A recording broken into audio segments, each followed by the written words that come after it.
Hello everyone, welcome to my channel rishis kitchen and health. అందరు ఎలా ఉన్నారండి? బాగున్నారా? చద్దన్నంలో మామిడికాయ ముక్క నంచుకొని తింటుంటే పల్లెటూళ్ళలో పొలం గట్టు మీదకి వచ్చినట్లు అనిపిస్తుంది కదండి.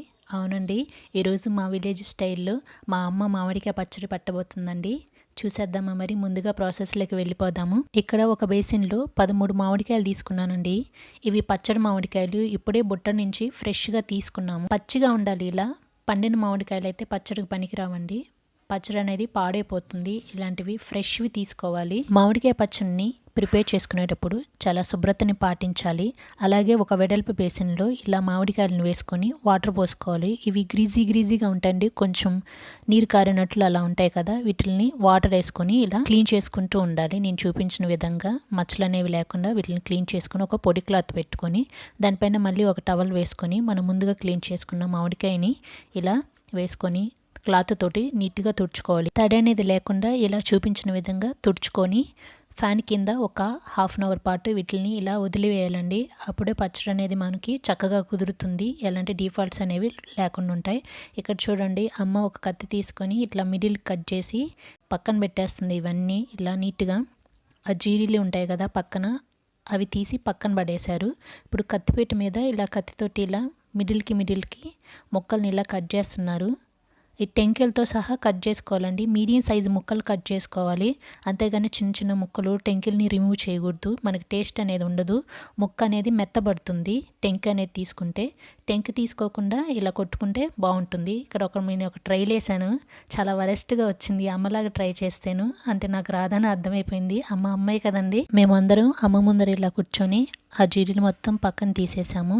అమ్మ ఆఖరికి ఇవన్నీ ముక్కల్ని ఇలా మీడియం సైజు ముక్కల్లో కొట్టేసింది. వీటిని మళ్ళీ మనం పొడి క్లాత్తో తుడుచుకోవాలి.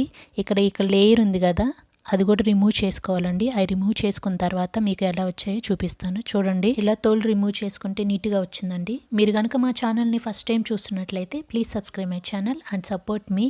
ఇక్కడ 1/2 kg డబ్బా అండి ఇది. నేను దీంతో మెజర్ చేసుకుంటే నాకు 2.5 kgల మామిడికాయ ముక్కలు అనేవి వచ్చాయి. ఇప్పుడు మనం 2.5 kgల మామిడికాయ ముక్కలకి పచ్చడిని ప్రిపేర్ చేసుకోబోతున్నాము.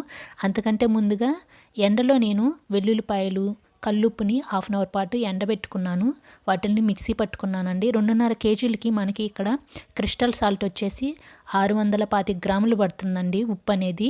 దీన్ని మామిడికాయ ముక్కలు మొత్తం కలిసిపోయే విధంగా ఇలా మిక్స్ చేసుకోవాలి. ఉప్పు ఏమంటుందో తెలుసండి, అన్నిటినీ వేసి చూడండి, నన్ను వేసి చూడండి అంటుంది. అదేనండి ఉప్పుకున్న టాలెంట్. ఇక్కడ 50 గ్రాములు ఎండబెట్టుకున్న మిక్సీ పట్టుకున్న మెంతిపిండిని మిక్స్ చేసుకుంటున్నామండి. దీన్ని ఎక్కువగా వేసుకోకూడదు, తగినంత మాత్రమే వేసుకోవాలి. ఎక్కువ వేసుకుంటే పచ్చడి అనేది చేదు వస్తుందండి, తినడానికి వీలు కాకుండా పోతుంది. ఇప్పుడు 625 గ్రాముల ఆవపిండి కూడా వేసుకుంటున్నామండి. దీన్ని కూడా ఎండలో పెట్టుకున్నాం, కానీ వీడియో లెంత్ అనేది ఎక్కువ అవుతుందని చూపించలేదండి మీకు. వీటన్నిటిని ఎండలో పెట్టుకొని మిక్సీ పట్టుకున్న వాటిని మీకు చూపిస్తున్నామండి. ఇలా చేస్తేనే మనకి పచ్చడి అనేది చాలా టేస్ట్గా అద్భుతంగా వస్తుందండి. మనం వెల్లుల్లిపాయలని ఎండలో పెట్టుకున్నాం కదండి, వాటిని తోలు ఇలా రిమూవ్ చేసుకొని ఒక 100 గ్రాములు వేసుకుంటున్నాం. మీకు ఇంట్రెస్ట్ ఉంటే ఎక్కువ కూడా వేసుకొని మిక్స్ చేసుకోవచ్చండి. ఇక్కడ చూడండి, కారం, ప్యూర్ కారం అండి ఇది. 625 గ్రాములు వేసుకుంటున్నాం. ఈ మిరపకాయలని ఎండలో పెట్టుకొని ఒక 2 రోజుల పాటు మిషన్కి ఇచ్చామండి. వాటిల్లో సాల్ట్ కలపకుండా మిషన్కి వేయించుకోవాలి. సాల్ట్ కలిపితే పచ్చడికి పనికిరాదు. అలా పట్టించుకున్న కారం అండి ఇది. 625 గ్రాములు తీసుకున్నాం. వీటన్నిటిని ముక్కలకు పట్టే విధంగా మిక్స్ చేసుకోవాలి. అలాగే మిగిలిన ఆవపిండి కూడా దీనిపైన ఇలా వేసుకోవాలి. అప్పుడే టేస్ట్ అనేది బాగుంటుందండి, లేకపోతే కారంగా అనిపిస్తుంది.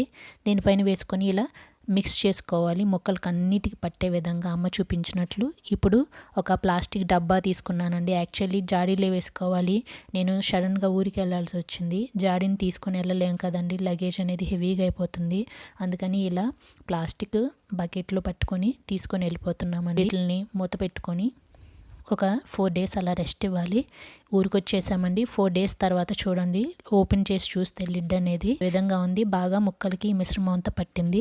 ఇక్కడ నేను ప్యూర్ గ్రౌండ్ నట్ ఆయిల్ తీసుకున్నానండి. 1.5 kg పడుతుంది. 2.5 kg తీసుకున్నాం కనుక 1.5 kg మనకి మస్ట్ అండ్ షుడ్గా గ్రౌండ్ నట్ ఆయిల్ అనేది పడుతుంది. అది పర్ఫెక్ట్ కొలత అండి. కొంతమంది పప్పుల నూనె అని కూడా అంటారండి. శనగ నూనె అయితే చాలా బాగుంటుంది మామిడికాయ పచ్చడికి, టేస్ట్ అనేది అద్భుతంగా ఉంటుంది. ఇప్పుడు గరిటెతోటి ఈ మిశ్రమం అంతా ఆయిల్లో కలిసిపోయే విధంగా మనం మిక్స్ చేసుకోవాలండి. మనం మిక్స్ చేసుకునే దాంట్లోనే ఉంటుంది ఆయిల్ అనేది పట్టడం అనేది. ఆయిల్ మొత్తం ఇలా కన్సిస్టెన్సీ అనేది ఈ విధంగా వచ్చే విధంగా చూసుకోవాలి. కొద్దిగా ఆయిల్ మిగిలిందండి, దాన్ని పక్కన పెట్టేసుకుంటున్నాను. ఇప్పుడు నాకు ఇక్కడ ఉన్న ఒక డబ్బా తీసుకున్నాను. ఆ డబ్బాలో ఇలా మామిడికాయ పచ్చడిని వేసుకుంటున్నాను. ఈ డబ్బాని నీట్గా క్లీన్ చేసుకొని ఎండలో ఆరబెట్టుకొని ఒక హాఫ్ అన్ అవర్ పాటు పొడి క్లాత్తో తుడుచుకొని ఒక 10 మినిట్స్ తర్వాత ఇలా మామిడికాయ పచ్చడి అనేది వేసుకున్నానండి. వీటిని తడి చేతులతో అలా ముట్టుకోకూడదండి. ఇప్పుడు మూత పెట్టుకొని ఒక 2 రోజుల పాటు దీనికి రెస్ట్ ఇవ్వాలండి. 2 రోజుల తర్వాత చూడండి పచ్చడి అనేది చాలా బాగా నీట్గా ముక్కలకు అనేది అన్నిటికీ పట్టింది ఆయిల్ అనేది. మీలో ఎంతమందికి మీ అమ్మ చేతి ఆవకాయ అదేనండి మామిడికాయ పచ్చడి అంటే ఇష్టమో మా కామెంట్ బాక్స్లో తప్పకుండా మెన్షన్ చేయండి. అంతేనండి. మా వీడియో కనుక మీకు నచ్చినట్లయితే లైక్ చేయండి, మీ ఫ్రెండ్స్కి రిలేటివ్స్కి షేర్ చేయండి, కామెంట్ చేయండి, సబ్స్క్రైబ్ చేసుకోవడం మాత్రం మర్చిపోకండి. Thanks for watching.